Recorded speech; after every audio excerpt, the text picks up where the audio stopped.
Go. All right, we're going to do a quick demonstration of how to punch out at the end of the day. We're going to balance our time, make sure everything's balanced.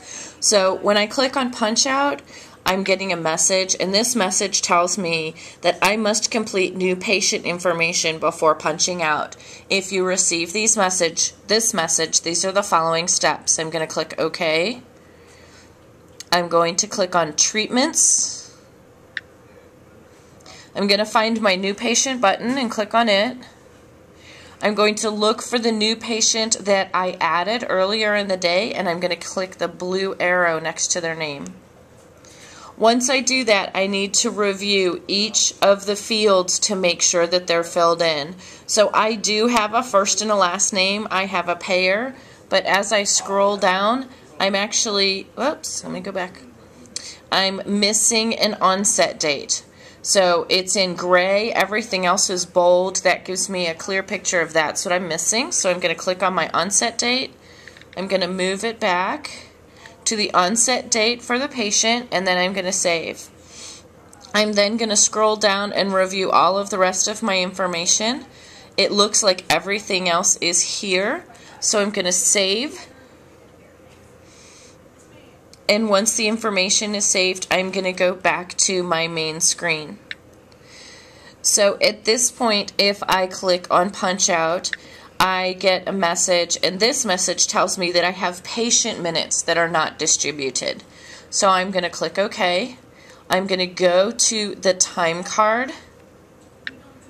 I'm going to select the name of my facility up at the top. It tells me my facility time. If I have any undistributed time, and undistributed time shows in red.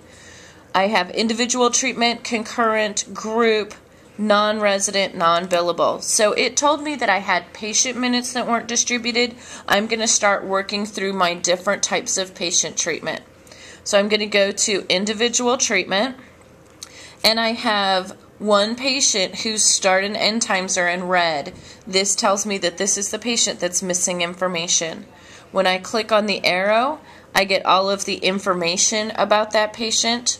When I click on the patient's name and go to the distribute screen, it gives me 3 choices. So I've had 3 different types of sessions with this patient with separate start and end times.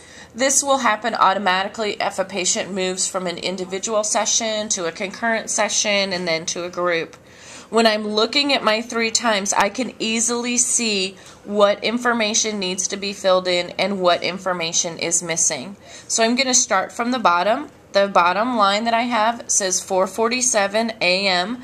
and it doesn't have any other information. I know just from looking at that button that there's nothing missing for that treatment session. For the next session at 4:17 a.m., it says 30 minutes. I'm going to click on that 30 minutes. I'm going to go in, and I have elapsed time of 30 minutes, but I have distributed no minutes. So I'm going to go in and put those 30 minutes into a code. Don't forget to save. And then I would go to my note,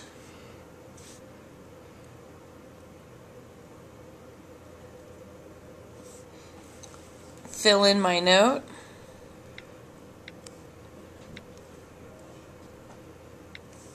save, and then save my note.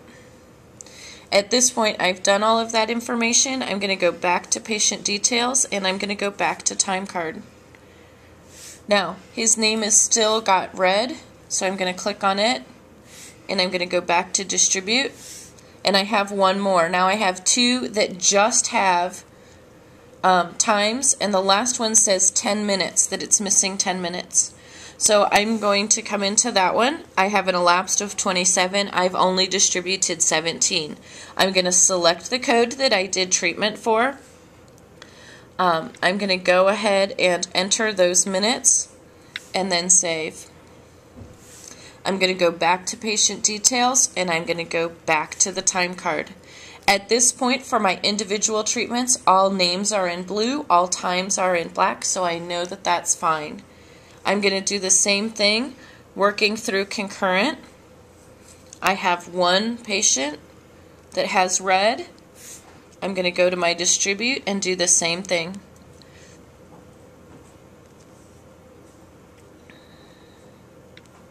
I'm going to distribute those minutes and save. Enter my note.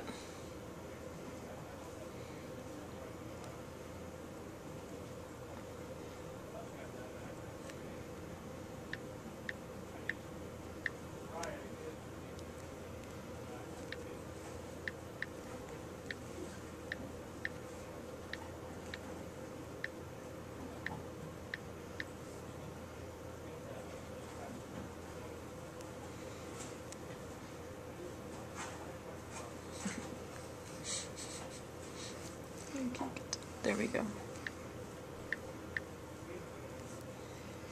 Save. Then go back to my patient details and back to my time card. I'm going to check a group the same way. Everything is fine because there's nothing in red.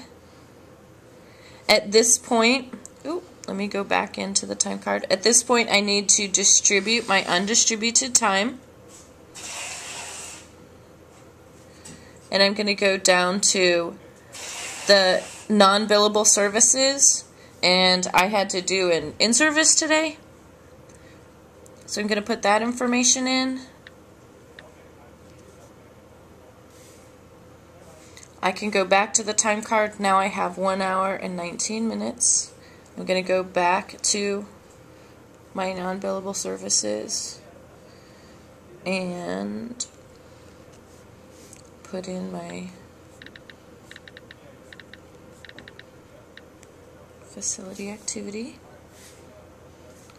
So at this point from the time card, I have 1 minute undistributed, and we're going to take care of that when we go to punch out. I've checked through my individual, concurrent, and group sessions. I've distributed information to non-billable services, and I went in and completed my patient information. So I'm going to go back to my main screen, and I'm going to punch out of the facility because it's the end of my day, or I'm punching out for lunch. I get a message that says that I have 1 minute out of balance. I'm going to just click OK, move my clock back 1 minute, and save. At this point, I am punched out of the facility, and I know that because it now says punch in. If this were the end of my day, I would also want to synchronize my information. If it's at lunch, I don't have to synchronize my information, but if there's information that has been added into the desktop since the time that you did your initial synchronization, you may want to synchronize again.